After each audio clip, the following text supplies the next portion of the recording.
ஓம் நமோ நாராயணாய நமக. வாழ்க வளமுடன் நண்பர்களே. சினிமாதான் உலகம் என்பதல்ல, சினிமா என்பது வாழ்க்கை அல்ல. சினிமா என்பது ஒரு பொழுதுபோக்கு.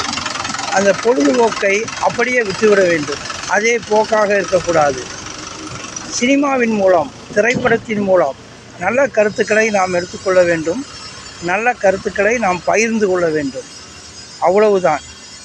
சினிமா என்பது வாழ்க்கை அல்ல, திரைப்படம் என்பது ஒரு வாழ்க்கை அல்ல.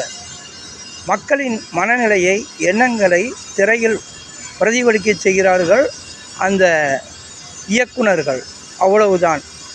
ஆகவே திரைப்படம் என்பது ஒரு கனவு, கற்பனை. அதனை ஒரு பொழுதுபோக்காக எடுத்துக்கொண்டு கொள்ள வேண்டும், அதே போக்காக எடுத்துக்கொள்ளக்கூடாது. திரைப்படம் என்பது ஒரு பொழுதுபோக்கு, அதே வாழ்க்கை போக்கல்ல. திரைப்படம் என்பது ஒரு கனவு, கற்பனை, நிஜமல்ல, அது நிழல். ஆகவே அந்த நிழலில் இருக்கக்கூடிய நல்ல விஷயங்களை மட்டும் எடுத்துக்கொள்வோம், நிஜத்தில் வாழ்வோம். திரைப்படத்தை திரைப்படமாக பார்ப்போம், அதனை திரைப்படமாக பார்க்க வேண்டாம். வாழ்க வையகம், வாழ்க வளமுடன். திரைப்படத்தை பார்த்து அதில் உள்ள நடிகர்களை மட்டும் நாம் அரசியல் தலைவர்களாக, கொள்கை தலைவர்களாக, நாட்டின் தலைவராக தேர்ந்தெடுப்பது என்பது தவறு.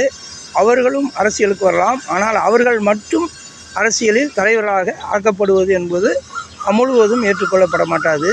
திரைப்படம் என்பது கனவு, கற்பனை. நிஜத்தில் வாழ்வோம் நண்பர்களே. வாழ்த்துக்கள். வாழ்க வளமுடன்.